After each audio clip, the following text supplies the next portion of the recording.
Ήταν το βίντεο με τον Chris ASMR. Λοιπόν, αυτό παιδιά ήταν το σημερινό βίντεο με Chris ASMR.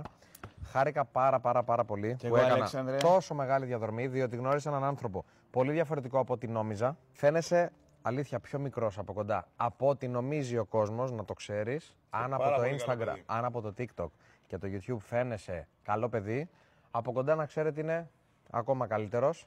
Θέλω να πεις τι σου έμεινε από αυτή τη συνάντηση. Καταρχάς θέλω να ευχαριστήσω για το βίντεο τον Ηλία, εσένα, Αλέξανδρε, τον φίλο μας τον κάμεραμαν εδώ.